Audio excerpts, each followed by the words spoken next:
نحمده ونصلي على رسوله الكريم اما بعد فاعوذ بالله من الشيطان الرجيم بسم الله الرحمن الرحيم رب اشرح لي صدري ويسر لي امري واحلل عقدة من لساني يفقهوا قولي رب زدنا علما اللهم فقهنا في الدين اللهم انا نسألك علما نافعا وعملا متقبلا ورزقا طيبا اللهم انفعنا بما علمتنا وعلمنا ما ينفعنا وزدنا علما آمین یا رب العالمین۔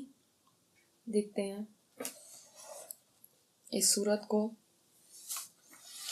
سورۃ الفرقان، آیت نمبر 1-20۔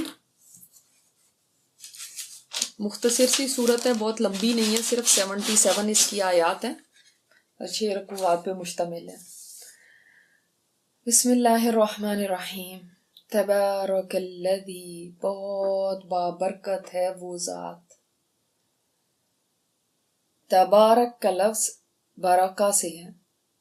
برکت کا معنی کیا ہوتا ہے؟ جس سے ہی ہم یہ لفظ کہتے ہیں مبارک ہو، تو برکہ کیا ہوتی ہے؟ برکہ کہتے ہیں خیر کثیر کو، بہت زیادہ خیر۔ اور دوسرا معنی اس میں آتا ہے تسلسل کا، کنٹینیوٹی کا، کیا؟ اور ایک ہوتا ہے برکہ، ایک ہے تبارک ہے۔ اس میں فرق کیا ہے؟ تبارک بننے سے مبالغہ آ جاتا ہے، ایگزیجوریشن ہو جاتی کہ بہت ہی زیادہ۔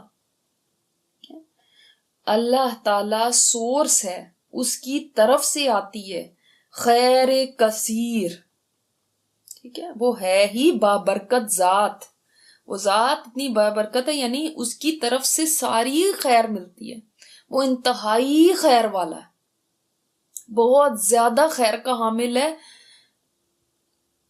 ان امیجنیبل خیر اس کی طرف سے ہے، ٹھیک ہے؟ اب تبارک جو ہے وہ ماضی ہے، پاسٹ میں ہے۔ تو پاسٹ میں کیوں آیا؟ جبکہ اللہ تعالیٰ تو زمان و مکان کی قید سے بالا ہے، نہ اس کے اوپر کوئی زمانہ ہے، نہ ٹائم اس کے اوپر ہے، اور نہ ہی کوئی جگہ کے اوپر وہ کیا ہے کہ بھئی کوئی جگہ کے اندر کوئی کسی جگہ پہ اس کو کہہ دیا جائے کہ یہاں پہ وہ ہے، تو زمان و مکان اس کے لیے نہیں ہے۔ تو پھر یہاں پہ ماضی کا کیا مطلب ہوا؟ ماضی کا صیغہ اس لیے استعمال ہوا ہے کہ ماضی میں جو بات کی جاتی ہے وہ کنفرمڈ ہوتی ہے۔ پریزنٹ یا فیوچر میں کوئی بات کرنے میں شک ہو سکتا ہے کہ پتہ نہیں ایسا ہو کہ نہیں ہو، لیکن جیسے قیامت کا جب ذکر آتا ہے تو اکثر آپ نے دیکھا نا ماضی کا صیغہ استعمال ہوتا ہے، حالانکہ ابھی تو قیامت آئی بھی نہیں، مگر اس لیے ماضی کا ہوتا ہے کہ یہ ایسے ہی کنفرمڈ ہے جیسے پاسٹ میں کوئی بات ہو چکی ہو تو آپ کے لیے کنفرم ہوتی ہے۔ تو یعنی وہ رب ہر خیر کا حامل ہے، سرچشمہ ہے، اسی سے سب خیر ملتی ہے، سورس ہے خیر کا، صرف اس کی طرف سے آتی ہے۔ اور تسلسل میں کہ ہمیشہ اس کی طرف سے ہی ہوتی ہے، تسلسل ہے اس کے اندر۔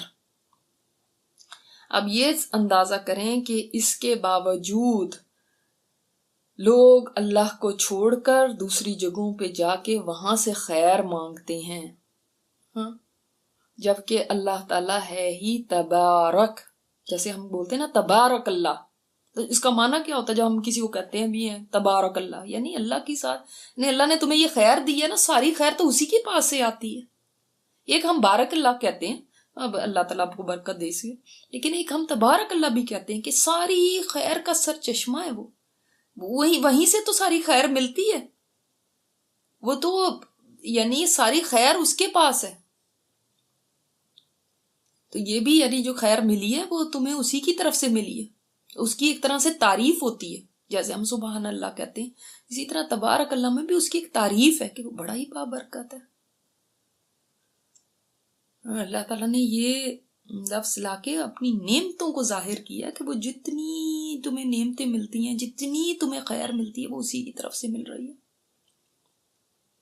پھر اس کے بعد نا سب سے بڑی نعمت کا ذکر کر دیا۔ خیریں تو بہت ساری ہیں، خیر تو ہماری زندگی بھی خیر ہے، ہمارا صحت بھی خیر ہے، ہمارے لیے ایک نعمت ہے، ٹھیک ہے، بہت ساری ہمیں اللہ تعالیٰ نے بہت ساری خیر دی بھی ہے الحمدللہ، لیکن یہاں پہ اللہ تعالیٰ نے ایک خاص خیر کا ذکر کیا ہے، تبارک الذی، وہ ذات بڑی بابرکت ہے۔ اب آپ بابرکت سے یہ نہیں ہو کہ ہمارے ذہن میں پھر مانا کہیں محو نہ ہو جائے، آپ کے دماغ میں رہنا چاہیے کہ یعنی خیر کا جو سورس ہے نا، خیر جس کی طرف سے آتی ہے نا، وہ ذات ہے کہ جس نے نزل الفرقان، اس نے گریجولی نازل کیا فرقان کو، اس نے اوور ٹائم آہستہ آہستہ کر کے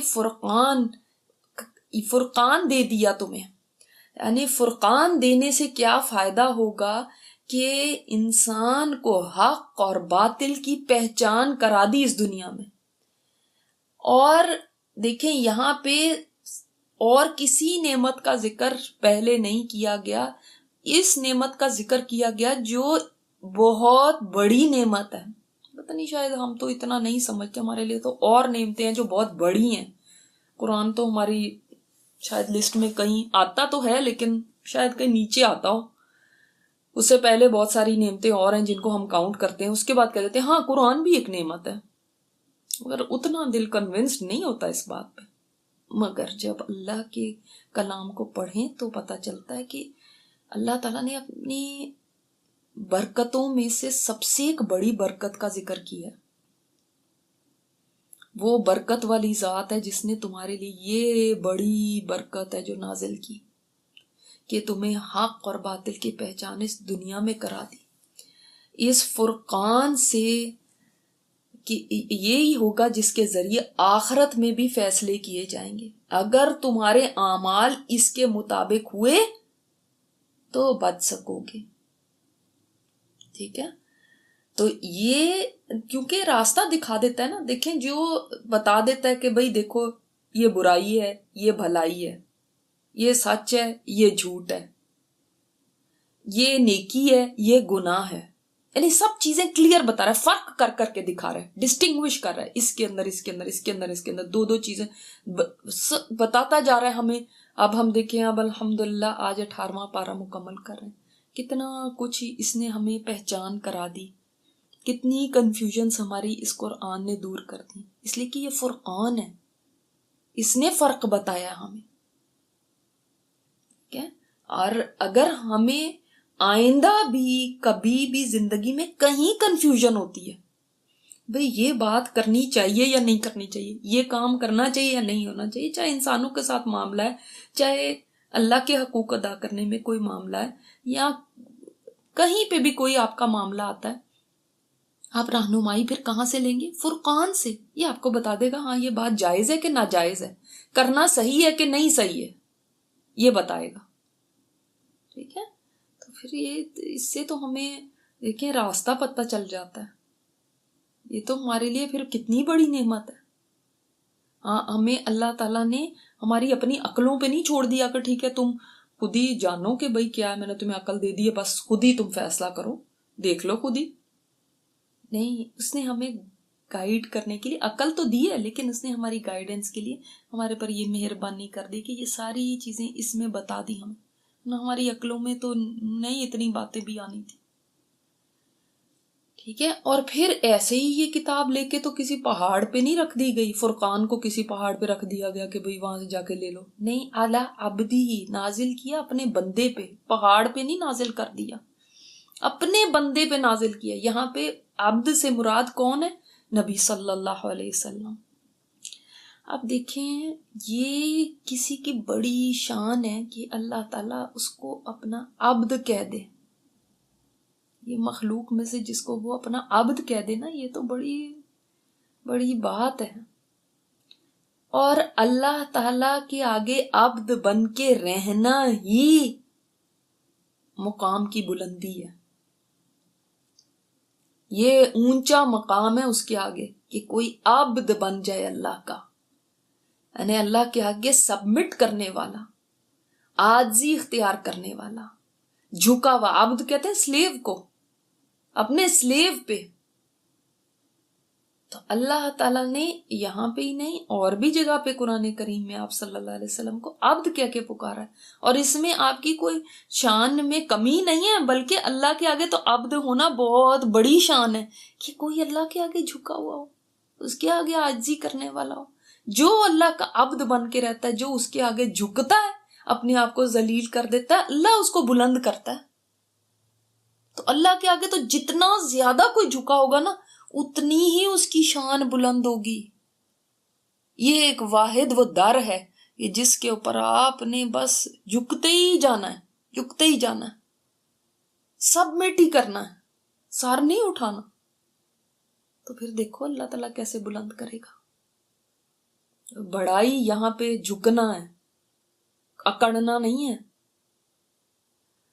تو اب کیا بات سمجھ آئی کہ وہ ذات بڑی بابرکت ہے، بڑی خیر کثیر دینے والی ہے، خیر کثیر دیتی ہے، اس کی طرف سے خیر ہی خیر ہے، وہ بڑی بابرکت ذات ہے، برکتیں اس کی طرف سے آتی ہیں۔ اور اس کی ایک برکت یہ ہے کہ اس نے ایک کرائٹیریا دے دیا، کرائٹیریا فرقان ہے۔ فرقان کو کیا کہیں گے؟ کرائٹیریا دے دیا تاکہ ہم پہچان کر سکیں، اور یہ کرائٹیریا اپنے بندے پہ نازل کیا۔ کیوں نازل کیا؟ آپ بتائیں کہ کیوں نازل کیا؟ قرآن خوانیوں کے لیے، گھر میں اب نیا گھر لیا تو دیکھو برکت بھی تو ہونی چاہیے، لوگوں کو بلا کے پڑھوا لیتے ہیں، کوئی فوت ہو گیا تو تب بھی پڑھانا ہے ان کا تاکہ اس کو ثواب مل جائے۔ ہاں، اور کب کب پڑھاتے ہیں یا کب کب یوز کرتے ہیں، دلہن کے اوپر بھی سر کے اوپر رکھ کے رخصتی کر دیتے ہیں تاکہ اس کے سائے میں جائے۔ ہم تو یہی مقاصد سمجھتے ہیں نا قرآن کے، لیکن اللہ تعالیٰ نے فرمایا اس لیے یہ نازل کیا لِيَكُونَ لِلْعَالَمِينَ نَذِيرًا، تاکہ وہ کون ہے؟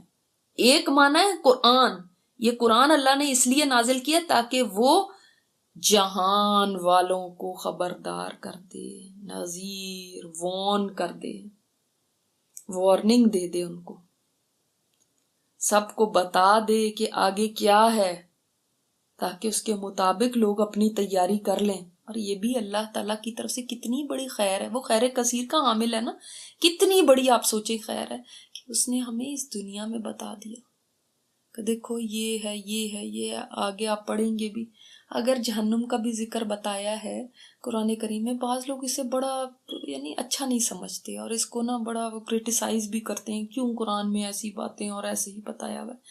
حالانکہ اگر آپ غور کریں نا تو یہ بڑی خیر ہے آپ کے لیے۔ کس طرح سے خیر ہے کہ شکر الحمدللہ یہاں پتہ چل گیا، وہاں جا کے پتہ چلتا اور اپنے سامنے دیکھتے تو کیا ہوتا۔ وہاں پہ وہ موجود تو ہے ہی، وہ جو بھی بلا ہے، جو بھی ہے جہنم، یا جو بھی وہاں پہ حساب کتاب کے مرحلے ہیں، یا جو بھی وہاں پہ میزان ہے، حشر ہے، اس کا میدان ہے، اس میں جو کیا کیا ہونا ہے، یہ سب چیزیں اگر وہاں جا کے ایز اے سرپرائز ملتی تو کیا وہ اچھا تھا، یا یہاں پہ کسی کو بتا دیا جائے کہ وہ اپنی تیاری کر لے وہ اچھا ہے؟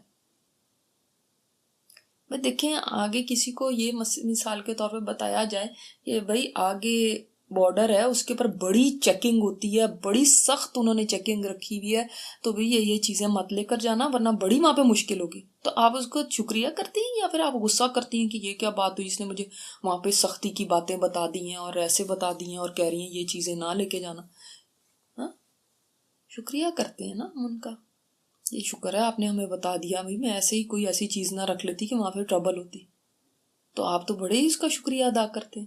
یہ تو صرف ایک چھوٹے سے بارڈر کراسنگ کی بات ہے، وہ سوچیں کہ اٹرنل لائف، انفینٹ لائف، جو کبھی ختم نہ ہونے والی زندگی ہے، اس کے لیے کوئی بتا دے کہ دیکھو یہ ہوگا اگر تم نے غلط راستہ یہ اختیار کیا تو یہ ہوگا انجام، اور اگر اس راستے پر چلے تو یہ کامیابی ملے گی۔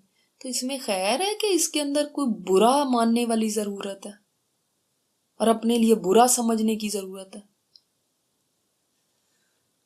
تو یہ قرآن انذار کرتا ہے تمام جہان والوں کو، سب کے لیے ہے، صرف مسلمانوں کے لیے نہیں آیا فرقان، سب کے لیے آیا ہے، کیونکہ اب اس کے بعد کوئی اور کتاب نہیں آنی۔ کوئی اللہ کا کلام نہیں اترنا.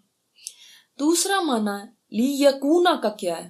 تاکہ وہ ہو جائے. وہ سے معنی ایک تو میں نے آپ کو بتایا قرآن کریم، دوسرا معنی ہے نبی صلی اللہ علیہ وسلم کی ذات، کیونکہ پیچھے عبد کی بات آئی ہے نا. تو عبد پر کیوں نازل کیا؟ تاکہ وہ عبد جو ہے تمام جہان والوں کے لیے نذیر بن جائے. اس سے بھی ہمیں پتہ چلتا ہے کہ آپ صلی اللہ علیہ وسلم سب کے لیے نذیر تھے. اور جن میں کون آتا ہے؟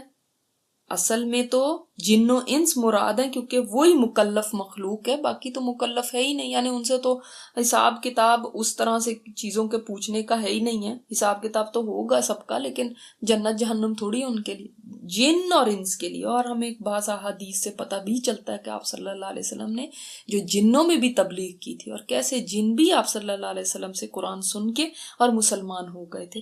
تو سب کے لیے خبردار کرنے والے. اب آپ یہ سوچیں گے نذیر کی کیوں بات آئی یہاں پہ؟ ہم تو پڑھتے ہیں نذیرا و بشیرا. ہاں، آپ صلی اللہ علیہ وسلم خبر ڈرانے والے کا جو لفظ ہے نا وہ زیادہ اتنا اپروپریٹ نہیں ہے، کیونکہ نذیر کا معنی ہوتا ہے خبردار کرنا زیادہ، کہ وارن کر دینا، کسی کو کوشش کر دینا کہ بھئی احتیاط برتنا، دیکھو آگے خطرہ ہے یا کچھ ہے. جیسے بالکل ایسے سمجھے جیسے کہ پیرنٹس اپنے بچوں کو محتاط کرتے ہیں نا کہ بیٹا یہ نہ کرنا، وہ سوئچ میں ہاتھ نہ ڈالنا، یہ چھری نہ پکڑنا، دروازہ نہ کھولنا. تو یہ کیا ہے؟ وہ ان کو ڈرا رہے ہیں کیا؟ نہیں نہیں نہیں، وہ تو ان کی کیئر ہے، وہ تو ان کو خطرے سے بچانا چاہتے ہیں، وہ تو ان کو کسی نقصان سے محفوظ رکھنا چاہتے ہیں. اس لیے وہ کہہ رہے ہیں یہ ہے انذار. اور انذار میں شفقت کا پہلو ہوتا ہے، جیسے والدین کی شفقت ہوتی ہے نا کہ وہ بچے کے اوپر مہربان ہوتے ہیں. بچہ بس ان کی ہر وقت یہی کوشش ہوتی ہے بچہ کسی مشکل میں نہ پڑ جائے، کوئی تکلیف نہ اس کو پہنچے، کہیں پریشانی نہ آ جائے. اس کی وجہ سے بعض دفعہ دیکھیں جیسے ہم پیرنٹس اوور پروٹیکٹیو بھی ہو جاتے ہیں، یا بعض دفعہ ہم ہر وقت وہ انہی باتوں کی تکرار کرتے تھے کہ کوئی ہمارے اندر وی کانٹ ہیلپ آور سیلفس. ہمارے اندر یہ ایک چیز ہوتی ہے ایز پیرنٹس کہ ہم سے برداشت نہیں ہوتا کہ کہیں یہ کسی مشکل میں نہ پڑے، کہیں اس کو فیوچر میں بھی کوئی مسئلہ نہ ہو جائے. تو یہ کیا ہے؟ ان کے دشمن ہے کیا؟ بعض دفعہ بچے دیکھیں تنگ بھی آ جاتے ہیں کہ کیا آپ ہر وقت یہ کہتی رہتی ہیں، یہ کر لو، یہ کر لو، نماز پڑھ لو، فلاں کر لو. لیکن اس میں کیا ہے؟ ان کی خیر خواہی ہے، ان کی تو شفقت ہے، یہ ان کی محبت ہے، ان کی ہمدردی ہے، ان کی کیئر ہے، ان کی لو ہے یہ. تو اسی طرح آپ صلی اللہ علیہ وسلم ایسے ہی کیئر کرنے والے تھے، ایسے ہی تھے سب اپنے امتیوں کے لیے، بلکہ سب کے لیے. ان کے صحابہ کرام فرماتے ہیں کہ آپ صلی اللہ علیہ وسلم ایک والد کی طرح، باپ کی طرح مہربان تھے. وہ کھاتے نہیں تھے جب تک ہم نہیں کھاتے تھے، وہ سوتے نہیں تھے جب تک ہم نہیں سوتے تھے، وہ آرام سے بیٹھتے نہیں تھے، ان کو تسلی نہیں ہوتی تھی جب تک کہ سب ٹھیک ٹھاک نہ ہو جائے. وہ ہر وقت فکر کرنے والے تھے، ہر وقت لوگوں کے لیے دکھی ہوتے تھے. یعنی ان کا کام کبھی ختم ہی نہیں ہوتا تھا، کبھی آرام ملتا ہی نہیں تھا. یہ آپ دیکھیں کہ اب میرا تو خیر بہت چھوٹا سا ایک سرکل سا ہے، اس کے اندر بھی آپ کتنے لوگ اپنے مسئلے مسائل بتاتے ہیں، کبھی کال ہے، کبھی کچھ ہے. ایک وقت آتا ہے کہ انسان تھک بھی جاتا ہے کہ اچھا، یعنی کہ میری اپنی بھی ایک زندگی ہے. لیکن نبی صلی اللہ علیہ وسلم کو دیکھیں، سبحان اللہ، کہ روز کتنے مسئلے سلجھاتے ہیں.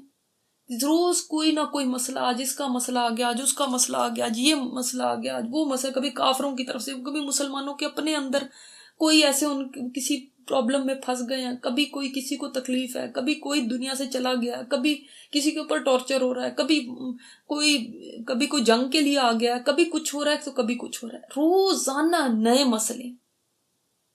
اور کہیں نہیں آپ دیکھتے کہ وہ ویکیشن پہ چلے گئے ہوں. ہم لوگ پھر بھی ویکیشن پہ اٹھ کے چلے جاتے ہیں نا کہ نہیں بس اب بہت تھک گئے، ہمیں تھوڑا سا ٹائم چاہیے اپنے لیے، ہم تھوڑا ریلیکس کرنا چاہتے.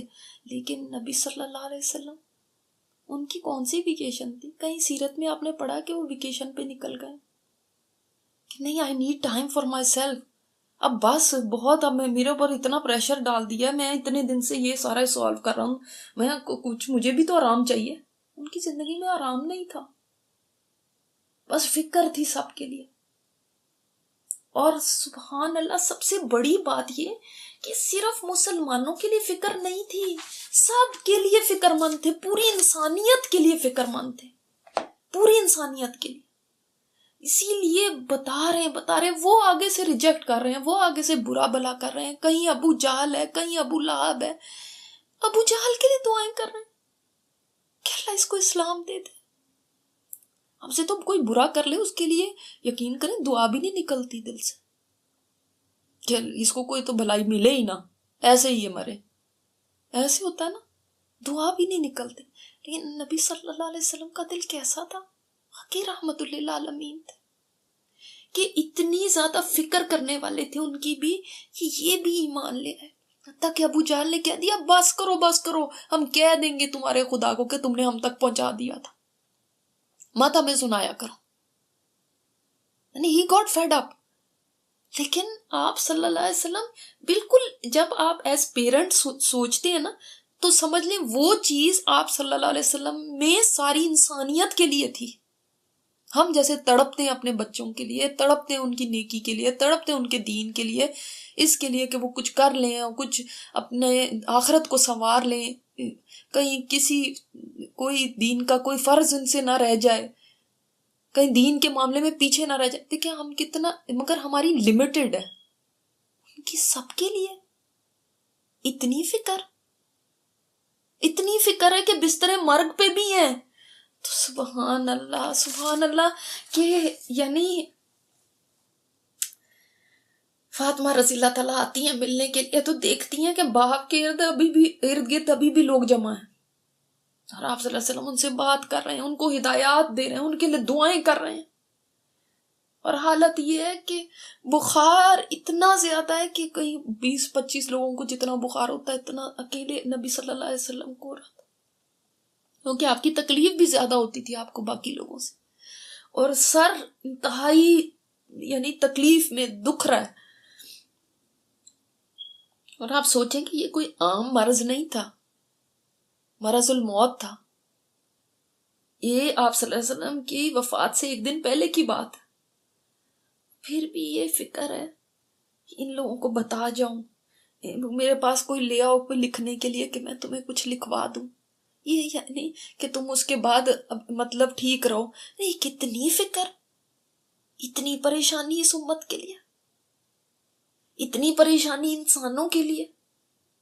پھر اگر کوئی کہتا ہے نا اٹھ کے کہ یعنی مرنا مارنا جائز ہے، اور وہ ان کو مارنا جائز اور ان کافروں کو مارنا جائز اور ان کو مارنا جائز کیونکہ وہ کلمہ نہیں پڑھا انہوں نے اس لیے ان کو، تو وہ ذرا نبی صلی اللہ علیہ وسلم کی زندگی پڑھ کے دیکھ لیں کہ وہ کیسے فکر کرنے والے تھے انسانوں کے لیے، کیسے تڑپنے والے تھے ان کے لیے.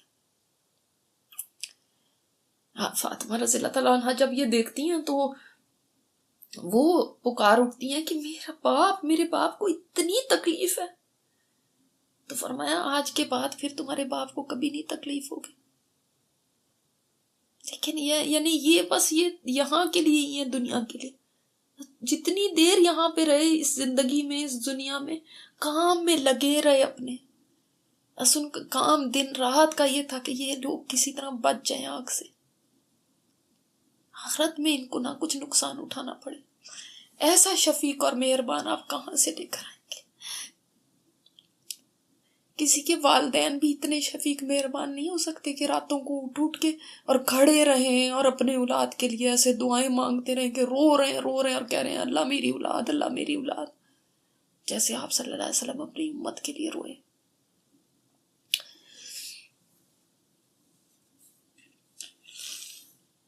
تو ان کا غم ایک پوری انسانیت کا، پھر اپنی امت کا، سارا ہی غم تھا. تو سارے جہان والوں کے لیے نذیر تھے. سمجھ آئی؟ ایسے ہی نہیں کہ صرف مسلمانوں کو بتانے کے لیے آئے تھے، صرف ان کو سب دین سکھانے کے لیے، پڑھانے کے لیے آئے تھے کہ یہ کر لو اور یہ نہ کرو، یہ فرض ہے، یہ نفل ہے، یہ سنت ہے، یہ فلاں ہے، یہ ہے. یہ ایسے کرنا ہے اور ایسے نہیں کرنا، یہ حلال ہے یہ حرام ہے، صرف یہ بتانے کے لیے نہیں آئے تھے، وہ ساری انسانیت کو انذار کرنے کے لیے آئے تھے۔ اللہ اکبر۔ یہ تعارف اپنے نبی کا کرائے دنیا میں، تاکہ لوگوں کو پتہ چلے کہ وہ ذات کیا تھی، لوگوں کو پتہ چلے کہ کوئی ہماری ہمدردی کرتا ہوا 1400 سال پہلے ہماری ہمدردی کرتا ہوا دنیا سے گیا، چاہے کوئی کافر ہی کیوں نہ ہو۔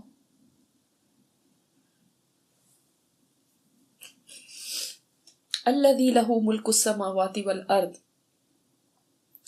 تبارک بابرکت ہے وہ ذات، وہ تبارک جو ہے نا وہ یہاں پہ بھی آ رہا ہے، کیونکہ اسی کی آگے الذی وہاں پہ بھی ہے یہاں پہ بھی ہے، اسی بابرکت ذات کی بات ہو رہی ہے، وہی ہے جو لہو ملک السماوات والارض، اسی کے لیے ہے بادشاہت تمام آسمانوں کی اور زمین کی، سب آسمانوں اور زمین میں سلطنت اسی کی ہے۔ ایک خاص خطے تک، ایک خاص لینڈ تک کسی بادشاہ کی اس دنیا میں سلطنت ہوا کرتی ہے، کسی امپائر کا آج تک دنیا میں کوئی ایسا بادشاہ نہیں گزرا جس کی بادشاہت پوری دنیا پہ ہو، کہ کوئی لینڈ، کوئی پیس آف لینڈ رہے ہی نہیں۔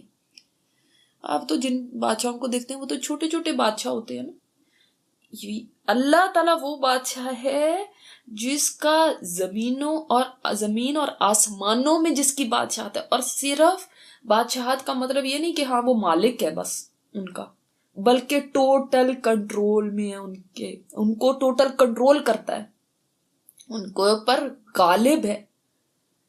یعنی اس سے پتہ چلتا ہے، دیکھیے اگر کسی انسان کا کہا جاتا ہے کہ وہ فلاں جگہ کا مالک ہے، تو ضروری نہیں کہ وہاں کا کنٹرول بھی اسی کے پاس ہو سکتا ہے کسی اور لوگوں کو اس نے وہ جگہ رینٹ پہ دے دی ہو، وہ جگہ کسی ٹھیکے پہ دے دی ہو، کسی اس پہ، اب وہ لوگ اپنی مرضی سے وہاں پہ جو بھی کر رہے نہیں ہیں، تو یہ مالک تو ہے لیکن اب اس نے دوسروں کو دی ہوئی ہے یوز کرنے کے لیے، تو اب اس کا وہاں پہ کنٹرول نہیں ہے۔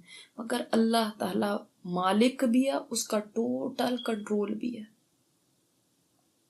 سوچیں یہ فرقان اس نے بھیجا ہے۔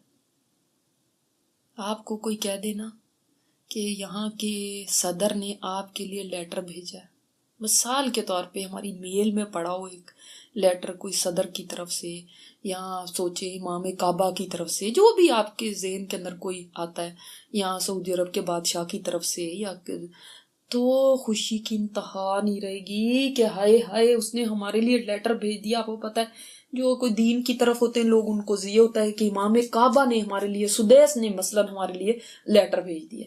اب کتنی خوشی سے دکھائیں گے اس کو لوگوں کو، بتائیں کتنی خوشی ہوگی آپ کو۔ کیا آپ اس کو ایسا کر سکتے ہیں کہ اچھا لیٹر بھیج دیا چلو ادھر رکھ دو لیٹر، جب ٹائم ملے گا تو پھر پڑھ لوں گی دیکھ لوں گی؟ ایسے کریں گے؟ کبھی بھی نہیں کریں گے۔ سوچیں کہ وہ جو آسمانوں اور زمین کا بادشاہ، اس نے آپ کے لیے فرقان بھیجا ہے، اور ہم کہیں کہ ادھر رکھ دو، ابھی ہمارے پاس ٹائم نہیں ہے، جب ٹائم ہوگا تو پھر دیکھ لوں گی۔ امیجن کر سکتے ہیں یہ فرقان کس نے بھیجا؟ سوچیں جو بادشاہ ہے آسمانوں کا اور زمین کا، اس نے بھیجا۔ اس سے آپ کو پتا چلتا ہے اس کتاب کی قدر و قیمت۔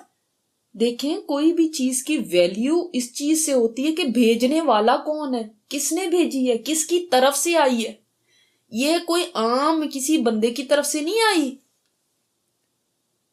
یہ اس رب العالمین کی طرف سے آئی جو سارے جہانوں کا رب ہے۔ آپ بتائیں پھر اس کے بعد دل میں ایک دم کچھ اور فیلنگز آنے لگتی ہے نا اس کتاب کے لیے، کہ واہ کس کی طرف سے آئی، میں اس کی کیسی قدر کر رہی ہوں پھر۔ تو وہ ہے جس کی بادشاہت ہے آسمانوں میں بھی زمین میں بھی۔ وَلَمْ يَتَّخِذْ وَلَدًا، اور نہیں اس نے بنایا کوئی بیٹا، اس کی کوئی اولاد نہیں ہے۔ اولاد کی خواہش یا احتیاج، محتاجی جو ہے وہ کس کو ہوتی ہے؟ جو چاہتا ہے کہ میری کوئی بازو بنے، میری کوئی سپورٹ ہو، خاص طور پہ بیٹے کو سمجھا جاتا ہے میری کوئی سپورٹ ہو، میرا کوئی بازو بنے. کیوں؟ اس لیے کہ انسان کو خود پتا ہے، چاہے وہ کتنا بھی ڈینائی کرتا رہے، اس حقیقت سے جتنی بھی آنکھیں پھیرے، اس کو خود پتا ہے میں بوڑھا ہو جاؤں گا ایک دن، کمزور ہوتا جا رہا ہوں، جیسے جیسے وقت گزرتا جائے گا میری کمزوری آگے سے آگے بڑھنی ہے، مجھے بڑھاپا آنا ہے، تو مجھے ایک اولاد کی ضرورت ہے. پھر اس کو جتنا مرضی وہ ڈینائی کرتا رہے نا، اس کو کہیں ذہن میں یہ ضرور ہوتا ہے کہ میں نے ایک دن تو مر جانا ہے، اور میرے بعد میرا نام پھر کیسے چلے گا؟ اس اولاد کے ذریعے چلے گا. اللہ تعالیٰ کو ان میں سے کسی چیز کی بھی ضرورت نہیں. یہ دونوں چیزیں کمزوریاں ظاہر کرتی ہیں. جو بڑھاپا ہے وہ بھی کمزوری ہے، جو موت ہے وہ بھی کمزوری، بے بسی ہے نا. اللہ بے بس نہیں ہے، وہ کمزور نہیں ہے. اس کو نہ سپورٹ چاہیے، نہ اپنے کوئی بازو چاہیے، نہ اپنا کوئی نام رکھنے کے لیے آگے کوئی چاہیے، کیونکہ وہ خود حی اور قیوم ہے، ہر ضعف سے پاک ہے، ہر کمزوری سے پاک ہے، ہر عیب سے پاک ہے. اور بڑھاپا عیب ہے، بڑھاپا کمزوری ہے. تو وہ نہیں، اس نے بنایا کسی کو بیٹا، کسی کو اولاد نہیں بنائی. ہم نے پڑھا ہے نا پہلے کہ یہ آسمان گر پڑے اور زمین شق ہو جائے اور پہاڑ ریزہ ریزہ ہو جائیں، کریش ہو جائیں، کہ وہ کہتے ہیں کہ اللہ نے اولاد بنائی ہے اپنے لیے. وَلَمْ يَكُنْ لَهُ شَرِيكٌ فِي الْمُلْكِ، اور نہیں ہے اس کے لیے کوئی شریک اس بادشاہت میں، کوئی شریک نہیں ہے. یعنی ٹوٹل ڈومینیشن اس کی ہے، ٹوٹل اس کائنات میں بادشاہت صرف اور صرف پہ میں اس لیے زور دے رہی ہوں کہ بعض لوگ کہتے ہیں ہاں اللہ ہے تو صحیح وہی بادشاہ، لیکن اس نے بعض اپنے کام جو ہے نا فلانے کو دیے میں، وہ کتب ہے، وہ پتہ نہیں کیا ہے، اللہ عالم کیا کیا بنائے میں کہ وہ یہ ہیں ان کو کام دے دیے. اب وہ دنیا سے یہ اولیاء اللہ چلے گئے ہیں، تو اب یہ وہاں پہ پتہ نہیں کہ کچھ کام سنبھال رہے ہیں. حضرت خضر آندھیوں پہ لگے ہوئے ہیں، جب آندھی آئے، سمندروں میں طوفان آئے، تو پھر یا خضر پڑھا کریں آپ. ہاں استغفر اللہ. اللہ تعالیٰ فرماتا ہے اس کا تو کوئی شریک نہیں ہے بادشاہت، جو چاہے کرے. اس کو کوئی یہ نہیں ہے. شریک کس کو چاہیے ہوتا ہے؟ پارٹنر کس کو چاہیے ہوتا ہے؟ بزنس میں پارٹنر کوئی کیوں رکھتا ہے؟ اس لیے کہ دیکھیں سارا کام میں خود نہیں کر سکتا، سارا ٹائم میں خود نہیں بزنس کو دیکھ سکتا، میں نے اپنے اور بھی کوئی کام کرنے ہیں، تو میں بزنس پارٹنر اپنا رکھ لیتا ہوں تاکہ کچھ ٹائم وہ لگائے، کچھ ٹائم میں لگاؤں. اللہ تعالیٰ لا تأخذہ سنۃ ولا نوم، وہ تو نہ سوتا ہے نہ اس کو اونگ آتی ہے. اس کو کیا ضرورت ہے کہ کوئی پارٹنر ہو جو کہ دیکھے جس وقت کہ وہ نہیں دیکھ سکتا تو وہ دیکھے. نعوذ باللہ، وہ تو اونگتا بھی نہیں ہے، اس کو کہاں سے ضرورت ہے؟ تو جب یہ کوئی کہتا ہے نا کہ اس کے ساتھ کوئی شریک ہے، تو اصل میں استغفر اللہ کہ وہ اللہ تعالیٰ کے اندر کوئی کمزوری بتا رہا ہے کہ اس کو شریک کی ضرورت ہے. اس کو کسی شریک کی ضرورت نہیں ہے. خود ہر چیز کو خود سنبھالنے والا، چلانے والا، اکیلا کافی ہے. نہ وہ تھکتا ہے، نہ اس کو کوئی آرام کی ضرورت ہے، نہ وہ سوتا ہے، نہ اس کو کوئی ویکیشن کی ضرورت ہے، کسی چیز کی بھی نہیں ضرورت ہے. یہ ساری محتاجیاں، یہ ساری کمزوریاں ہمارے ساتھ ہیں، پھر شریک ٹھہراتے ہیں اس کے ساتھ. وَخَلَقَ كُلَّ شَيْءٍ، اور اس نے پیدا کیا ہر چیز کو، ہر چیز چھوٹی یا بڑی. کتنا پیارا سبق ہمیں بتایا جا رہا ہے. یہ سبق نرسری کلاس کے بچوں کو بتانا چاہیے، اور اتنا ہی ضروری ہمارے لیے بھی ہے. چھوٹے چھوٹے بچوں کے ذہن کے اندر یہ بٹھائیں کہ پیدا کیا اس نے ہر چیز کو، ہر چیز اس نے پیدا کی. اب دیکھیں پھر انسان جب دیکھتا ہے تو جس چیز پہ نظر پڑتی ہے یہ بھی اس نے پیدا کی، یہ بھی اس نے پیدا کیا. پھر جب ہم فلاز نکالتے ہیں چیزوں میں، وہ ایسا اور وہ ویسا، اور استغفر اللہ کسی کو بدصورت کہتے ہیں اور کسی کو یہ کہتے ہیں، تو سوچیں اس کی تخلیق میں عیب نکال رہے ہیں. خلق کل شیء، اور ہر چیز سے محبت ہو جاتی ہے جب انسان کہتا ہے کہ اس کی ہے نا بنائی ہوئی، اس نے بنائی ہے نا بس. آپ دیکھیں آپ مثلاً آپ کوکنگ کرتے ہیں، شروع میں جب آپ کو نئی کوئی چیزیں بنانا نہیں آتی تو پیرنٹس وغیرہ یا جو کوئی پیار کرنے والے ہوتے ہیں تو وہ کہتے ہیں کوئی بات نہیں، بہت اچھا بنایا، بہت اچھا، شاباش. وہ آپ کا حالانکہ وہ اچھا نہیں بھی ہوتا تب بھی وہ کہتے ہیں کیونکہ ان کو محبت ہے. لیکن جب ہم دیکھیں کہ جب ہم اللہ تعالیٰ کی کوئی تخلیق کے اندر عیب نکالتے ہیں تو ہم کیا یہ نہیں سوچتے کہ ہم کس چیز کے اندر عیب نکال رہے ہیں؟ جس کو پیدا کس نے کیا ہے، اس کی ڈیزائننگ کرنے والا کون ہے، اس کی یہ جو رنگ سلیکٹ کرنے والا کون ہے، اس کے جو شیپ بنانے والا وہ کون ہے، اس کا ناک نقشہ درست کرنے والا کون ہے، نوک پلک سنوارنے والا کون ہے. جس کو اللہ سے محبت ہوگی وہ تو یہ کہے گا اس نے بنایا نا، بس اس نے بنایا، اچھا ہی بنایا. جو اس نے بنایا ہے تو بس مجھے ہر اس چیز سے بھی محبت ہے جو جس سے میں محبت کرتی ہوں، وہ اس نے بنایا تو مجھے وہ چیزیں بھی اچھی لگتی ہیں کہ بنانے والا وہ ہے. تو خلق کل شیء، یہ صرف ایک چھوٹے ہوتے سے جو ہمیں بتا دیا گیا ہر چیز اللہ نے بنائی ہے، آسمان اللہ نے بنایا، زمین اللہ نے بنائی، تو وہ تو ایک ویسے ہی سنایا تھا نا، آج قرآن میں بھی پڑھ لیا کہ وہ فرماتا ہے خلق کل شیء. اچھا مجھے بتائیں، جو لوگ اللہ کو چھوڑ کے کہیں اور بھی پوجا کرتے ہیں، کسی اور کے پاس اتنی جرت نہیں ہے آج تک کہ وہ یہ دعویٰ بھی کر سکے. یقین کریں جتنے، چاہے آپ وہ کوئی ان کے بابے لے لیں، وہ فلانے لے لیں، جن کی بھی یہ پوجا کرتے، عبادت کرتے، ان کی تصویریں لگائی ہوئی ہوں، کیا ان میں سے بھی کوئی یہ دعویٰ کر سکتا ہے کہ اس نے ہر چیز کو پیدا کیا؟ یہ دعویٰ کتنا بڑا ہے، کتنا بڑا دعویٰ ہے. نہیں کر سکتے. وہ کیسے کہیں گے ہاں ہم نے ہی آسمان بنائے، پتے ہم نے بنائے، درخت ہم نے بنائے، زمین ہم نے بنائی، یہ ہم نے بنائے؟ کیسے کہہ سکتے؟ انسانوں کو پیدا ہم نے کیا، ان کے ناک نقشے ہم نے ڈیزائن کیے. کہہ سکتا ہے کوئی؟ وہ خدا پھر کیسے ہوگا؟ اللہ تعالیٰ کا دعویٰ ہے خلق کل شیء، ہر چیز کو پیدا کیا اس نے، اور صرف پیدا ہی نہیں کیا، فقدرہ تقدیرا، تو اس نے ایک تقدیر مقرر کی. اس کی تقدیر مقرر کرنا مطلب کیا ہے؟ اس کا ایک اندازہ مقرر کیا. کیسے کیا اس کے کمپوننٹس ہوں گے، اس کی شکل و صورت کیا ہوگی، اس کے اندر کوالٹیز کیا ہوں گی، یہ کیا کام کرے گی، اس کے مطابق اس کو جسم دیا، اس کے مطابق اس کو رنگ روپ دیا، اس کے مطابق اس کے اندر آرگنز رکھے. مثال کے طور پہ شیر کو اگر اس کی غذا بنائی گوشت تو اس کے مطابق پھر اس کو ٹیتھ بھی دیے، دانت بھی اس کے مطابق دیے، اس کے مطابق اس کو سپیڈ بھی دی کہ وہ شکار کر سکے اس طرح کے جانور کو، اس کے مطابق اس کا میدا بھی دیا، اس کے مطابق اس کا ساری ساخت بنائی ہے نا. یہ جو تناسب رکھا ہے نا، ریشو کس چیز کی کتنی ہونی چاہیے، یہ بھی اس کی تقدیر ہے، اس کا اندازہ ہے. آسمان کیسا ہونا چاہیے، ستاروں اور سیاروں کے اندر ڈسٹینس کتنا ہونا چاہیے، کتنا کہ کیا گریوٹی کا کیا فگر ہونا چاہیے، کتنی گریوٹی ہونی چاہیے زمین میں جس سے وہ ہمیں پل کر رہی ہے. یہ زمین کیسی ہونی چاہیے، نہ بہت نرم ہو کہ لوگ چلیں تو اندر ہی دھستے جائیں یا پانی کی طرح اندر ہی ڈوبتے چلے جائیں، نہ اتنی سخت ہو کہ پتھر اور لوہے کی طرح کہ اس کو کھودیں بھی تو کھدے ہی نہیں.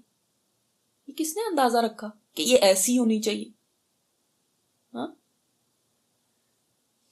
زمین میں جتنی چیزیں ہیں سب پہ نظر ڈال لیں، ان کی شیپ، ان کی جو کیا کس چیز کے کیسے بنی ہوئی ہے، کیسے ان کی نرمی ہے یا سختی ہے یا کیا ان کا اندر ریشو ہے، یہ سب اس نے ڈٹرمن کیا، یہ سب اس کی کیلکولیشن ہے، یہ سب اس کے اندازے ہیں. اندازہ ہم تو کہتے ہیں نا ایک اندازہ غلط بھی ہوتا ہے ایک صحیح بھی. اندازے سے مطلب وہ والا اندازہ نہیں ہے کہ بس اس نے ایک اندازہ لگا لیا کہ اتنا ہونا چاہیے تو پھر اتنا کر دیا. نہیں، ایسے نہیں. یہ مطلب اللہ کے لیے نہیں، مطلب یہ اس کی ساری کیلکولیشن ہے، یہ سمجھ لیں. سب کیلکولیشنز اس نے کی ہیں کہ کیسے کتنی آکسیجن ہونی چاہیے ایئر میں، کیسے ہونی چاہیے، کیا تناسب، کیا ریشو ہونا چاہیے، اور اس کی فارم کیسی ہونی چاہیے. جو ہم نے سانس لینی ہے اگر وہ آکسیجن پانی کی طرح ہو تو پھر ہم کیسے لیتے اس کو اندر؟ درخت کی ہائٹ کتنی ہونی چاہیے؟ اگر وہ ایک اس کی کیلکولیشن نہ رکھتا تو اور ایسے ہی چیزوں کو بڑھنے دے، مثال کے طور پہ درخت اب بڑھتا جائے بڑھتا جائے بڑھتا جائے، اتنا ہو گیا جتنا آپ دیکھ رہے ہیں 10-15 فٹ کا، اس کے بعد بھی بڑھتا جائے تو آسمان تک ہی چلا جائے گا. یہاں اگر یہ ریشو نہ رکھے وہ کہ ہر ایک کو ایک فکسڈ ریشو سے اس نے رکھا ہوا ہے دنیا کے اندر، تو کئی مخلوقات نا بہت تیزی سے ملٹیپلائی ہوتی ہیں، بہت تیزی سے. ایک ایک وقت میں ایک مچھلی کتنے اتنے انڈے دے دیتی ہے، ایک وقت میں ایک سانپ کتنے انڈے دے دیتا ہے، چونٹیاں کتنی بڑھ جاتی ہیں. یا کہ ان سب کی اللہ نے ایک ریشو رکھی ہے، وہ انہی کے اندر رہتے ہیں. اگر اللہ وہ ریشو نہ رکھتا تو ایک ہی مخلوق بڑھ بڑھ کے وہ ساری زمین کو وہی آکوپائی کر لیتی اور دوسروں کے رہنے کی جگہ نہ بنتی.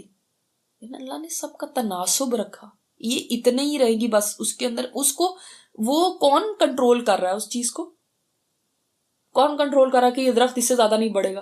فار ایگزامپل اب یہ کوئی جڑی بوٹیاں ہوتی ہیں، وہ بہت تیزی سے پھیلتی ہیں، بہت تیزی سے.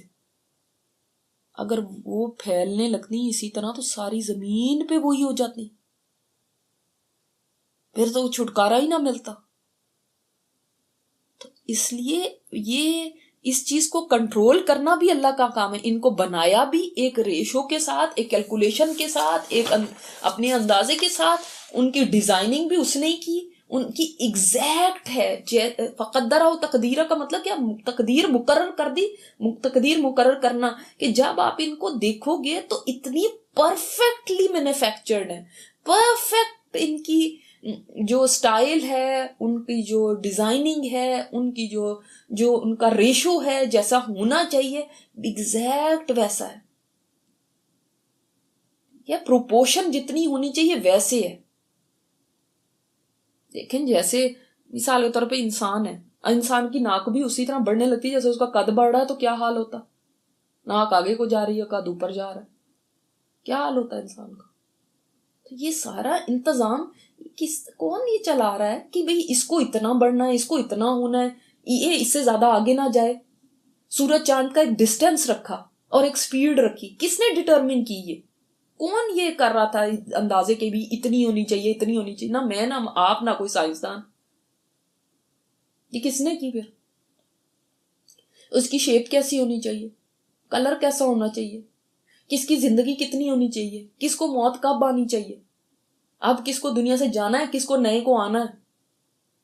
ہم کبھی سن رہے ہوتے ہیں یہاں پہ ہی، ہم دیکھیں کلاس میں کسی کی کبھی ڈیتھ کی اناؤنسمنٹ ہو رہی تھی، ساتھ ہی کسی کی پیدائش کی خوشخبری ہو رہی ہوتی. کس نے جانا ہے، کس نے آنا ہے، یہ کون فیصلے کر رہا ہے؟ سب اس کی بنائی ہوئی تقدیر ہے جس کے مطابق یہ فیصلے ہو رہے ہیں.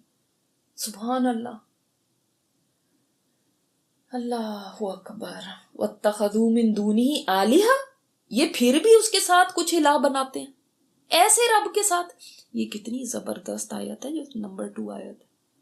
توحید پوری ڈسکرائب ہو گئی ہے اس میں، اور کتنی زبردست طریقے سے بچوں کو سکھا دے، سمجھا دے.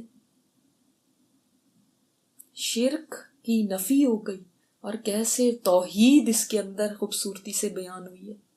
اس کے بعد بھی کچھ لوگوں میں ایسی جرت ہے، کچھ لوگ اتنے ڈھیٹ ہیں کہ اس کے باوجود وہ بنا رہے ہیں الہ اس کے سوا. کیسے الہ؟ لا یخلقون شیئا، نہیں وہ پیدا کر سکتے کوئی چیز بھی. وہم یخلقون، وہ تو خود پیدا کیے گئے ہیں. یہ بتاؤ، خلق کل شیء، اس نے تو ہر چیز پیدا کی، انہوں نے کیا پیدا کیا جی؟ ان کا بھی کوئی شاہکار دکھاؤ.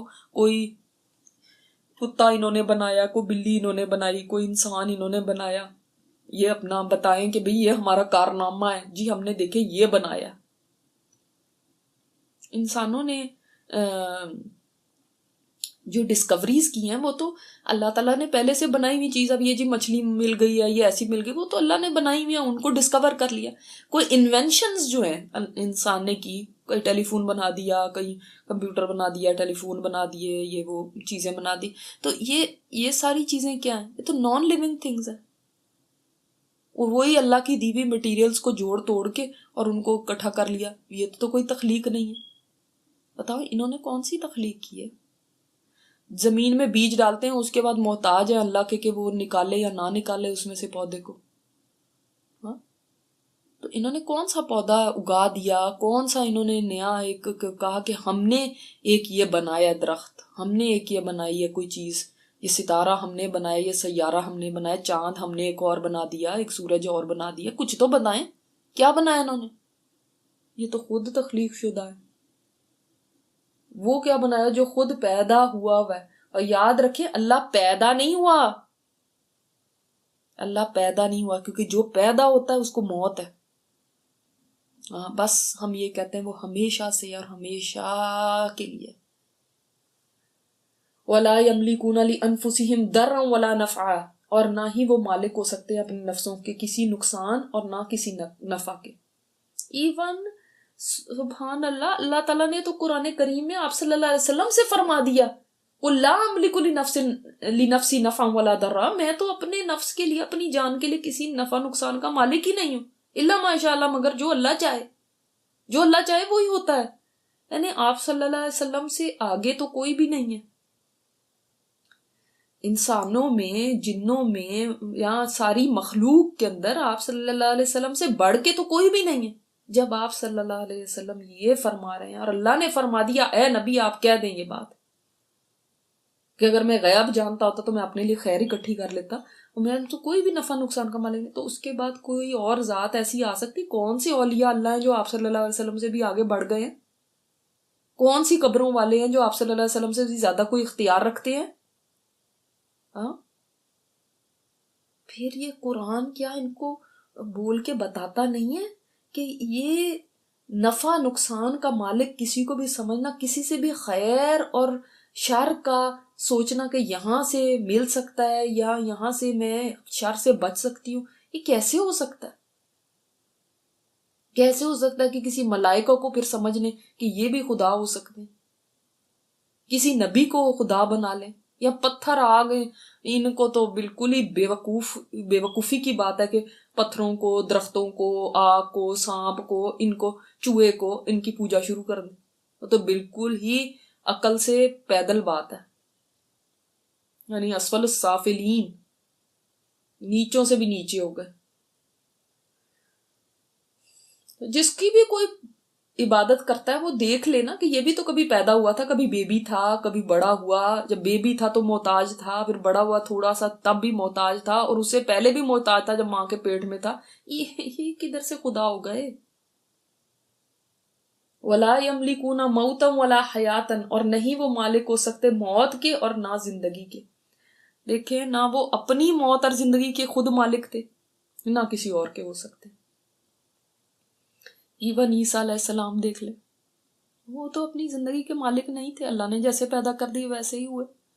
پھر وہ جب دنیا سے اٹھائے گئے ہیں، ان کو موت نہیں ابھی آئی، مگر جب دنیا سے اٹھائے گئے اس وقت بھی کوئی مالک نہیں تھے کہ وہ اس وقت اپنے آپ کو بچا سکتے ہوتے کسی اس شر سے جو ان کی طرف آ رہا تھا. پھر لوگ جا کے زندگیاں وہاں سے مانگتے ہیں جو خود اپنی زندگی اپنے لیے نہیں لے سکے. اگر وہ زندگی کسی کو دے سکتے ہوتے تو پہلے اپنے آپ کو تو دے دیتے. وہ قبر میں خود پڑے میں اور کسی کو زندگی دے دیں گے، جی میں ہمارے بیماروں کو شفا مل جائے، فلانا بڑا بیمار ہے اس کو زندگی مل جائے، فلانا ہمارے پاس بیٹا نہیں ہے ہمیں بیٹا پیدا کر دے. وہ اگر پیدا کرنے کی، زندگی دینے کی صلاحیت رکھتے ہوتے، قدرت رکھتے ہوتے، تو وہ خود قبر میں نہ پڑ جاتے جا کے. اللہ اکبر. تو جو سیکنڈ آیت ہے نا وہ اسی چیز کو ایک یعنی جس کو کہیں پازیٹیو اور نیگیٹو تو نہیں کہہ سکتے، مگر ایک اسبات میں بات ہے اور ایک نفی کے اندر بات ہے. یعنی اسی چیز کو، شرک کی نفی کی گئی ہے اس میں توحید کو بیان کیا گیا، اس میں ان ساری چیزوں کا انکار کیا گیا ہے جو غیر اللہ سے جو عقیدے بھی لوگ وابستہ رکھتے ہیں. وَلَا نُشُورُ، اور نہ ہی وہ جی اٹھنے کے مالک ہے. تو پھر کیوں ان کی عبادت کرو گے؟ ان میں سے کوئی چیز کے بھی وہ مالک نہیں ہے. وَقَالَ الَّذِينَ كَفَرُوا، اور ان لوگوں نے کہا جنہوں نے کفر کیا، إِنْ هَذَا إِلَّا إِفْكٌ، نہیں ہے یہ مگر ایک جھوٹ. کس چیز کو کہا انہوں نے کہ یہ جھوٹ ہے؟ نہیں ہے یہ مگر جھوٹ کا مطلب کیا؟ یہ بس جھوٹ ہی ہے، اس کے سوا کوئی چیز نہیں ہے۔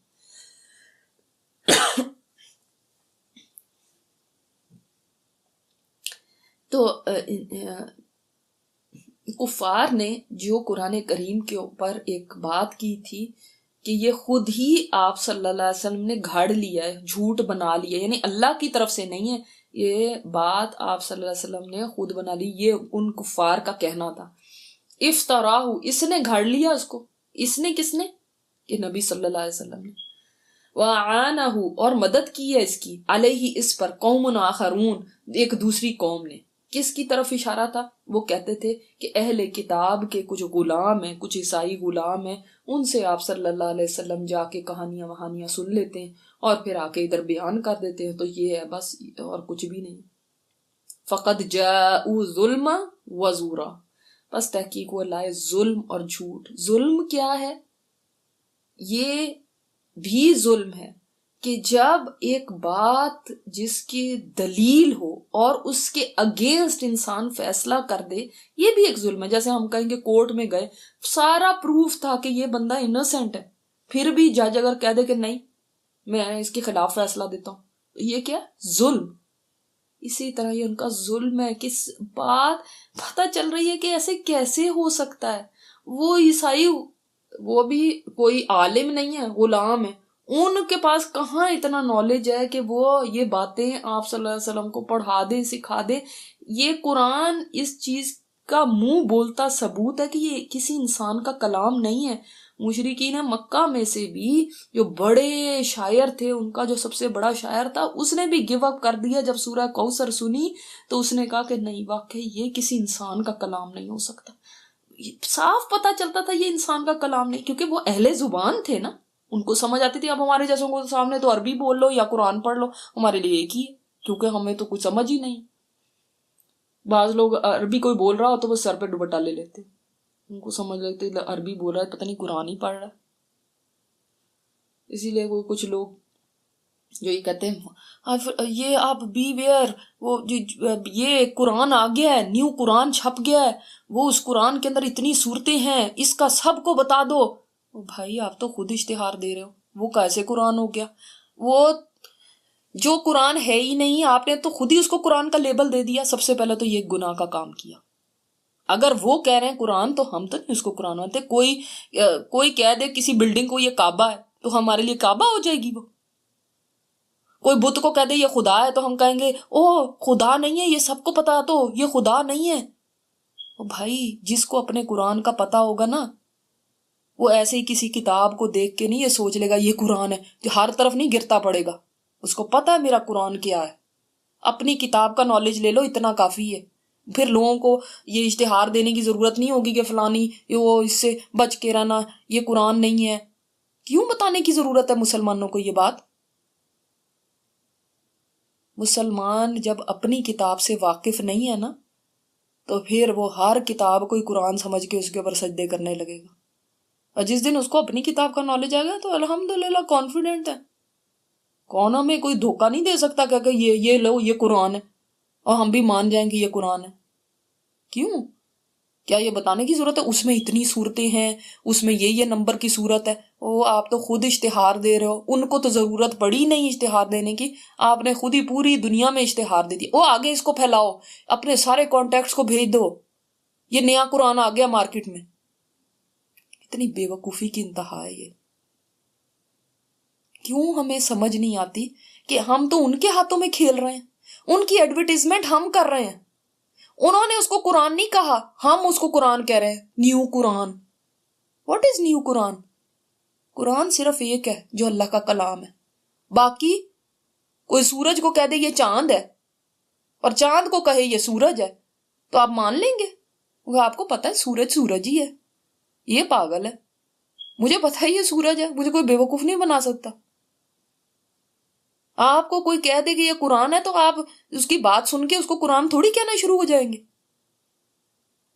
کیونکہ آپ کو علم ہے کہ قرآن کیا ہے۔ لیکن جب ہمارے یہ حال ہو جائے کہ عربی کوئی بول رہا اور ہم سر پہ دوپٹہ لے لیں، تو پھر سمجھ لیں کہ ہمیں کتنی عقل ہے کہ ہماری کتاب کیا ہے۔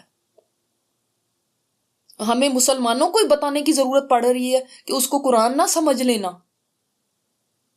تو اپنی حالت کا اندازہ کریں کہ ہم کس حد تک قرآن سے نا واقف ہیں پھر. کیونکہ ایک ناواقف انسان ہی یہ سمجھ سکتا ہے کہ یہ قرآن ہے، ورنہ جو مسلمان ہو اور قرآن سے واقف ہو اس کو نہیں کوئی ایسا دھوکہ دے سکتا، اور اس کو کسی کو اشتہار دے دے کے بتانے کی ضرورت نہیں. وہ لے کر جو آئے ہیں، یہاں پہ جاؤ آیا ہے، یہاں پہ یہ نہیں آیا جاؤ بظلم و زورا، وہ لے کر آئے ساتھ ظلم کے، لائے ساتھ ظلم کے اور زور کے، بلکہ فرمائے وجاؤ ظلما و زورا، وہ آئے ہی ظلم اور جھوٹ، یعنی وہ ایک جھوٹ اور ظلم کا ملمہ ہے خود ہی، یعنی اتنا بڑا جھوٹ ہے کہ سارا ہی جھوٹ ہے یہ، اور یہ ظلم ہے. سمجھ لو کہ سورج کو دیکھ کے کوئی یہ کہہ دے کہ یہ سورج نہیں ہے، تو کتنا بڑا ظلم ہے، جھوٹ ہے کتنا بڑا. ایک چیز سامنے نظر آ رہی ہو پھر اس کو کوئی کہتا جائے. اسی طرح قرآن تھا کہ ان کو خود پتا تھا کہ یہ انسان کا لکھا ہوا کلام نہیں ہے، جبھی تو قرآن بار بار چیلنج کرتا ہے، لاؤ اس کے جیسی کوئی صورت نکال کے، لاؤ اس کے جیسی کوئی آیت نکال کے. آپ کا مطلب انہوں نے نہیں کوششیں کی ہوں گی، وہ تو اپنے آپ کو بہت بڑے یعنی زبان دان سمجھتے تھے. اس زمانے میں شاعری کا بہت زور تھا، زبان میں تو وہ اتنے ماہر تھے.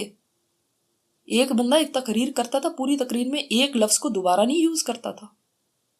اتنی فصاحت و بلاغت تھی ان کی پاس زبان میں. شاعری ایسی تھی کہ بس مطلب شاعر کو بہت بڑا مقام دیا جاتا تھا، اور بڑا جو شاعر ہوتا تھا جس کی شاعری نمبر 1 پہ آتی تھی، اس کی شاعری کو کعبہ میں لٹکایا جاتا تھا. اب وہ مطلب ہے جب قرآن اترا انہوں نے نہیں کوششیں کی ہوں گی کہ کوئی صورت لے کر آئیں، کوئی آیت لے کر آئیں. جب وہ یہاں تک پہنچ گئے کہ انہوں نے اپنا مال لٹایا، اپنی جانیں بھی لٹا دی اس اسلام کی مخالفت میں، تو آپ کا مطلب ہے انہوں نے کبھی نہیں کوشش کی ہوگی کہ وہ ایک کلام ایسا لا کے رکھ دیں کہ جس کے جو مقابلہ کرے اس قرآن کا، ایک ایسا کلام لے کر آئیں. ظاہر ہے کوشش کی تھی. یہ کوشش تو اس نے جس نے نبوت کا دعویٰ کر دیا تھا، مسلمہ کذاب نے کی تھی. اس کی مجھے پوری نہیں آتی مگر الفیل وملفیل وما ادراک ملفیل، ہاتھی، تمہیں کیا پتا ہاتھی کیا ہے ہاتھی، اس کی سونڈ لمبی اور دم چھوٹی. اس قبیلے والوں نے کہا خدا کا واسطہ یہ کسی اور کو نہ سنا دینا، یہ جو تم کہہ رہے ہو کہ میرے پاس بھی ایک قرآن ہے، یہ کسی اور کا نہ سنا دینا.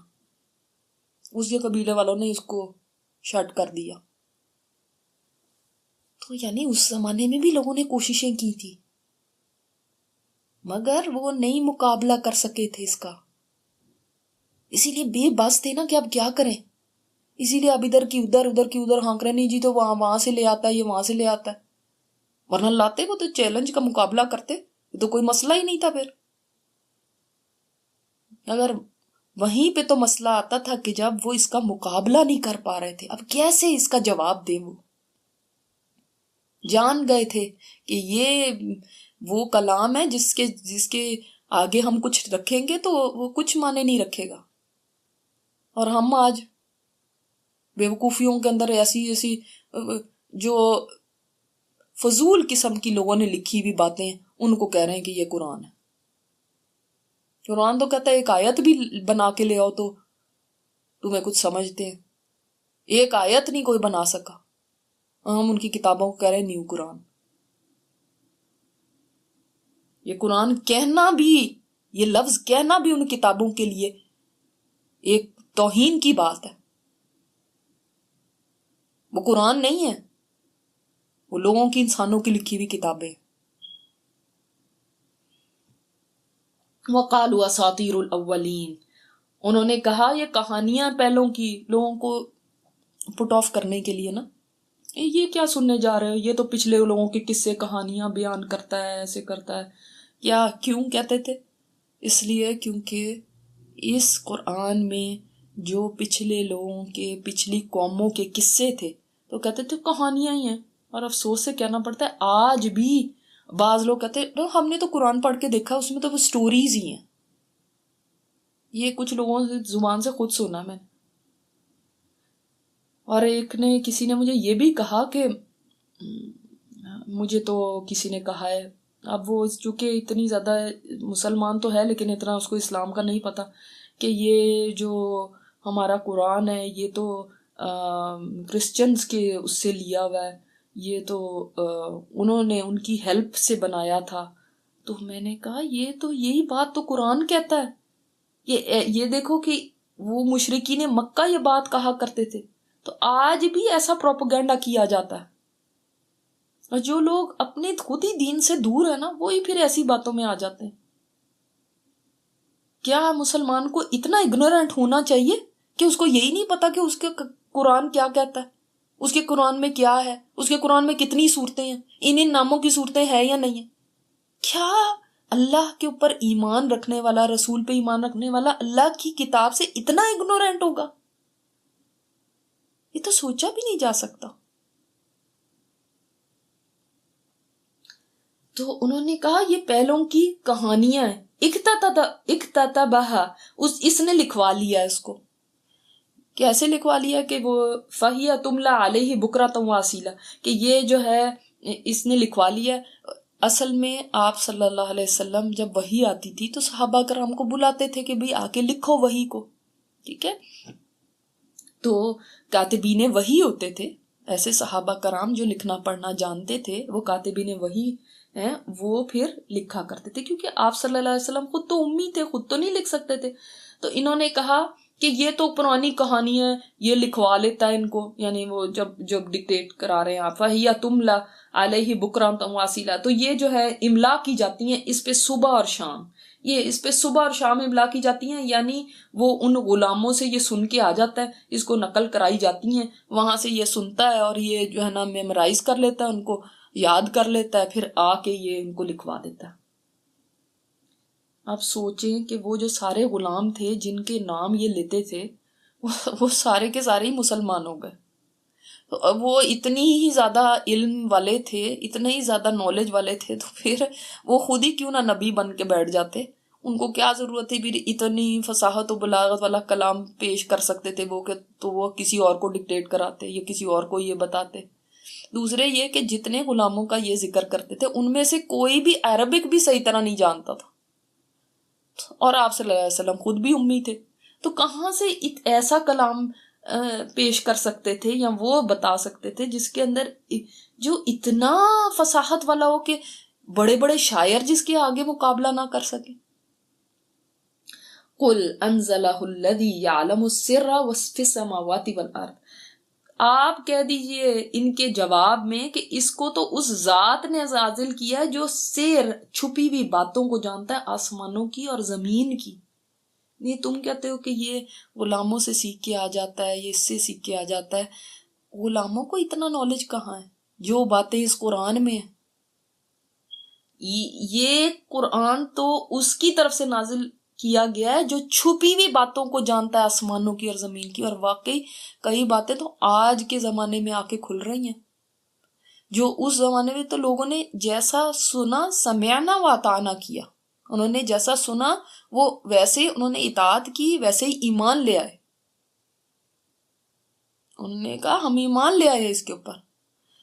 لیکن آج پھر سائنس نے ان باتوں کو پروف کیا کہ یہ واقعی اس طرح سے ہے، اس میں بھی جوڑے ہیں، جو پلانٹس ہیں ان میں بھی جوڑے ہیں، اور واقعی اس طرح سے تیر رہے ہیں اپنے آربٹس میں یہ سارے پلانٹس، اور کیسے یہ اور بھی کئی چیزیں، یہ تو میں آپ کو ایک دو باتیں بتا رہی ہوں، کئی چیزیں جو آج پتہ چلی ہیں۔ تو اس کو تو نازل کرنے والا وہ ہے جو چھپی بھی باتیں جانتا ہے۔ پھر اس میں کئی پیشین گوئیاں تھیں، کئی آنے والے وقت میں جو پوری ہوئیں وہ پیشین گوئیاں تھیں، ان میں روم کی فتح تھی فار ایگزامپل، اور بھی کئی چیزیں تھیں۔ تو وہ چیزیں پوری ہوئیں جو کبھی جب قرآن نازل ہو رہا تھا کوئی سوچ بھی نہیں سکتا تھا کہ یہ کبھی پوری ہو سکتی۔ یہ تو اس کی طرف سے ہی ہو سکتا ہے جو چھپے کھلے کا جاننے والا ہو، اور یہ غلام کہاں سے اتنے قابل ہیں کہ وہ یہ بتا سکیں۔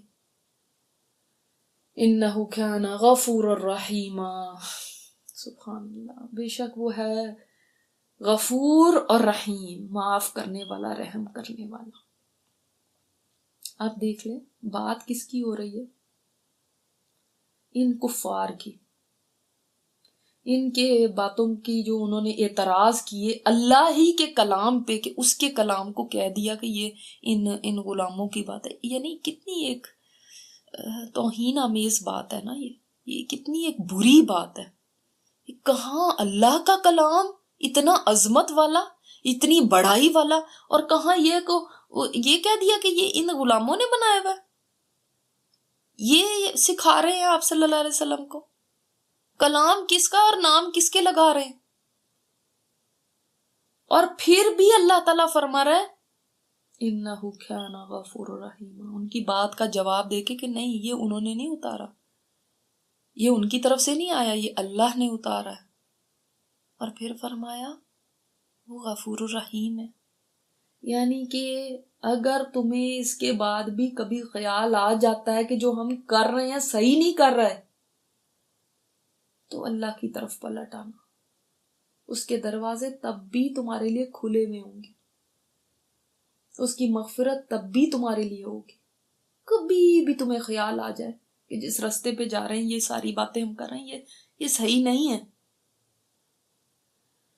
اللہ اکبر، واقعی وہ غفور الرحیم ہے. اس کے بعد جب ہم یہ پڑھتے ہیں تو یہ سوچیں کہ ہمارے سامنے جب کوئی ایسی بات ہوتی ہے، کسی کی کوئی غلط بات ہم دیکھتے ہیں، تو ہم پھر اپنے دروازے کیوں جلدی سے بند کر دیتے ہیں کہ اب ہم نے نہیں معاف کرنا، اب ہمارے ساتھ اس نے ایسے کیا، ہم نے نہیں بس اپنا دل بڑا کرنا. فوراً بہت سنگ دل ہو جاتے ہیں. اللہ تعالیٰ دیکھو کس حد تک چانس دیتا ہے. اتنی باتیں سن کے بھی ان کا چانس ختم نہیں کیا. فرمایا انہ کان غفور الرحیم. اچھا یہی بات یہاں پہ، یہ جو ایک بات مجھے بتانی بھول گئی تھی کہ یہ جو پیچھے آیا نا آیت نمبر 1 میں للعالمین النذیرہ، میں نے آپ کو بتایا کہ یہاں پہ بشیر نہیں آیا، نذیر آیا. بات پتہ نہیں میں بھول گئی آپ کو بتانی کہ بشیر کیوں نہیں آیا، نذیر صرف کیوں آیا. اس لیے کہ یہ بات آپ ٹون آگے دیکھ رہے ہیں نا، کتنی ان کو سختی سے تردید کی گئی، ان کے اوپر کتنا غصہ کیا گیا کہ تم اس کے باوجود کہ وہ رب ایسا اور ایسا ہے، تو تم آیت نمبر 3 میں آیا پھر بھی تم ان کی عبادت کرتے ہو اللہ کو چھوڑ کے جو کچھ نہیں پیدا کرتے. یعنی ایک غصے کی ٹون ہے ان کے لیے، تو اس کے لیے انذار کا ہے کہ پھر وارننگ ہے ایسے لوگوں کے لیے. ٹھیک ہے. وقالو، اور انہوں نے کہا، اب رسول کے اوپر جو اعتراض بڑا ان کو تھا وہ اعتراض بتایا جا رہا ہے، پھر اس کے بعد جواب بھی دی جا رہا ہے جیسے میں نے آپ کو بتایا تھا. وقالو، انہوں نے کہا، ما لہذا الرسولی، کیا ہے اس رسول کو. اب یہ مالی کے اندر جب آتا ہے نا تو پھر اس کے اندر ایک استہزاء بھی ہوتا ہے کہ ایک مذاق بھی اڑایا جا رہا ہوتا ہے، ایک طنز بھی ہوتا ہے. ہاں بھائی کیا بات ہے، اس طرح سے کر کے کوئی بات کرتے، کیا مسئلہ بنا ہوا ہے بھائی. اچھا یہ کہہ رہے ہیں کہ یہ رسول ہے. تو ما لہذا الرسول یأکلو، کھاتا ہے، الطعام، کھانا، ویمشی فی الاسواق، اور دیکھو چلتا پھرتا بھی بازاروں میں. نہیں ان کے لیے کتنی بڑی ہے یہ بات تھی کہ اگر یہ اپنے آپ کو اتنا ہی بڑا سمجھتا ہے کہ میں اللہ کی طرف سے بھیجا ہوا پیغمبر ہوں، تو کھانا کیوں کھاتا ہے. یعنی کھانا تو اس کو نہیں کھانا چاہیے. پھر کھانا تو ایک وہ مطلب انسانی ضرورت ہے، یعنی پھر تو اس کو ایک فرشتہ ہونا چاہیے. کھانا تو ایک ضرورت کی چیز ہوتی ہے. ایسے آج بھی وہ سوچتے ہیں نا کہ جو اللہ والے ہوتے ہیں نا، وہ کچھ کھائیں گے نہ پیئیں گے، بس ایسے ایک طرف بیٹھے رہیں گے، ان کی زندگی کیا ہوگی، بس وہ اللہ اللہ کریں جی، ان کا کھانے پینے اور یہ دنیا کے کاموں سے کیا تعلق ہے. اور یمشی فی الاسواق، یہ تو بازاروں میں بھی جاتا ہے. اس کا مطلب بازار میں جانا اپنی ضرورت کے لیے کوئی بری بات نہیں ہے. ہاں بازار چلے گئے، یہ تو اللہ والے لوگ ہیں، ان کا بازاروں میں کیا کام ہے، یعنی ان کو تو کوئی ضرورت ہی نہیں پڑنی چاہیے. وہ ایک دماغ میں یہ کانسیپٹ ہوتا ہے نا کہ جو بہت اللہ کے قریب ہو یا کچھ ہو، وہ بازار میں، وہ مال میں، وہ ایسی جگہوں پہ. جب ہم ایک سپر نیچرل سا ایک تصور ذہن میں بٹھا لیتے ہیں اور سوچتے ہیں کہ یہ انسان نہیں ہے، یہ تو پتہ نہیں کوئی اور ہی مخلوق ہے، ان کا اس دنیا سے کوئی تعلق نہیں ہونا چاہیے. یہ بس ہمیں دین پڑھائیں، دین سکھائیں، مسئلے مسائل بتائیں اور بس اللہ اللہ کریں، بس دیٹس اٹ. ایک طرف ان کو کونے میں بٹھا دیا جائے. جبکہ آپ صلی اللہ علیہ وسلم کھانا بھی کھاتے تھے، آپ صلی اللہ علیہ وسلم بازار میں بھی جاتے تھے، اپنی ضرورت کے لیے بھی جاتے تھے، دعوت دین کے لیے بھی جاتے تھے، تجارت کے مسئلے مسائل سکھانے کے لیے بھی جاتے تھے. کچھ حدیثیں ہم پڑھتے ان کے اندر کہ آپ صلی اللہ علیہ وسلم گئے تو وہاں پہ ایک آدمی نے ایسے ایسے رکھا ہوا تھا، وہ ایسا سامان بیچ رہا تھا، اوپر اوپر خشک رکھا ہوا تھا، نیچے تر اناج رکھا ہوا تھا. تو اس کو آپ صلی اللہ علیہ وسلم نے کیسے بتایا؟ ایک صحابی کو آپ نے پیچھے سے پکڑ لیا، وہ پھر انہوں نے ایک دم پہچانا نہیں تھا تو انہوں نے کہا کون ہے. جب انہوں نے پہچان لیا تو پھر اس کے بعد اور زیادہ چمٹ گئے آپ صلی اللہ علیہ وسلم کے ساتھ. تو کئی بازار کی بھی احادیث آتی ہیں کہ بازار میں آپ جا رہے تھے، پھر ایسے ہوا ایسے ہوا، تو پتہ چلتا ہے کہ آپ صلی اللہ علیہ وسلم بازار میں جایا کرتے تھے.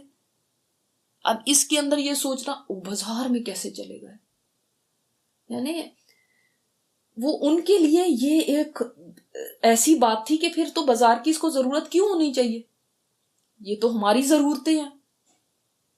لولا انزل الیہ ملک، اس کے اوپر کوئی تو فرشتہ کیوں نہیں نازل ہوتا جو فیکون معہ نذیرا، جو اس کے ساتھ ساتھ چلے، خبردار کرنے والا، جو ساتھ باڈی گارڈ کے طور پہ چلے، جو ساتھ اس کے خدمت گزار کے طور پہ چلے، جو ساتھ ایک نوکر کے طور پہ چلے کہ جب یہ حکم دیں کچھ تو آگے آگے بڑھ کے کام کرے، جب انہوں نے خود بتانا ہو تو وہ بھی ساتھ ساتھ انذار کرے، وہ بھی ساتھ ساتھ بتائے لوگوں کو، تبلیغ کرے لوگوں کو.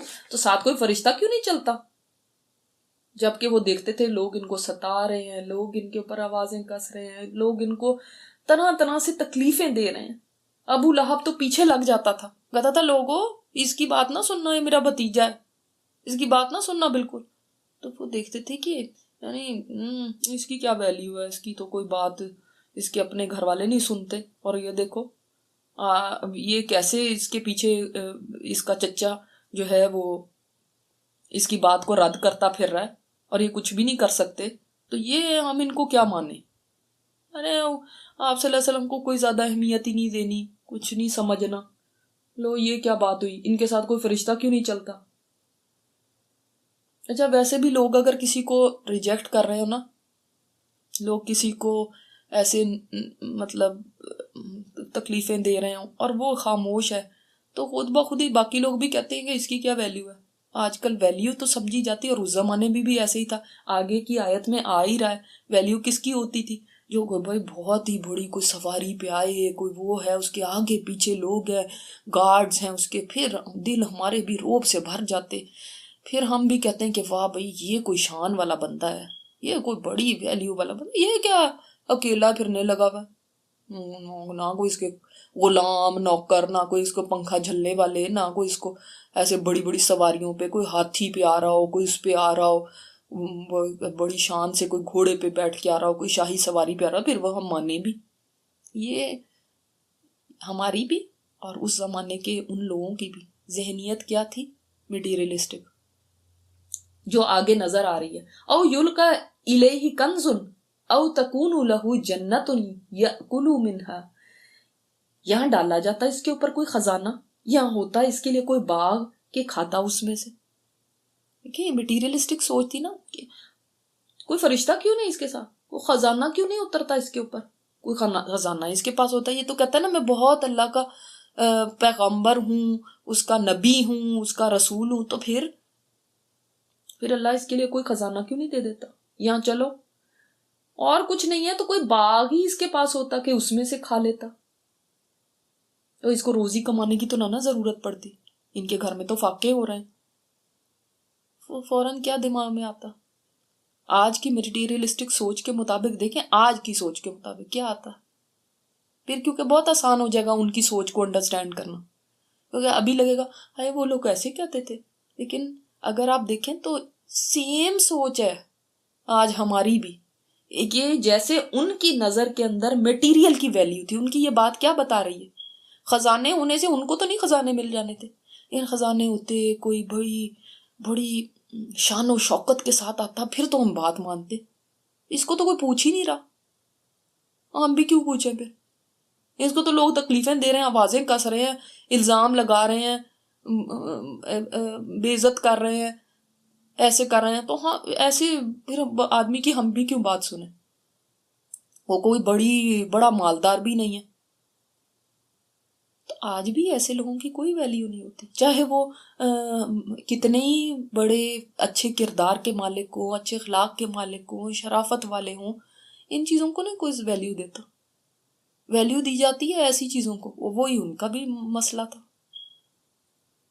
جب کیونکہ ہم ایسی آیتیں پڑھتے نا تو ہم بڑے حیران ہوتے ہیں کہ وہ ایسے کیوں کرتے تھے، ایسے کیوں کرتے تھے جیسے کہ ہم جیسے آج کرتے نا ویسے ہی وہ بھی کرتے تھے. آج سلوٹ کس کو ہے، سلامیں کس کو ہیں، آپ کھڑے کس کو دیکھ کے ہو جاتے ہیں، آپ کا دل روب سے کس کو دیکھ کے بھر جاتا ہے. ایسے کو تو نہیں دیکھ کے بھرتا جس کے پاس کوئی دین ہو، اخلاق ہو، نیک ہو. ایسے کو دیکھ کے بھرتا ہے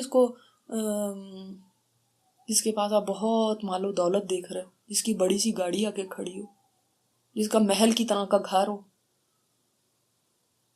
تو میٹیریلسٹک سوچ اس وقت بھی وہی تھی اور آج تک وہی ہے.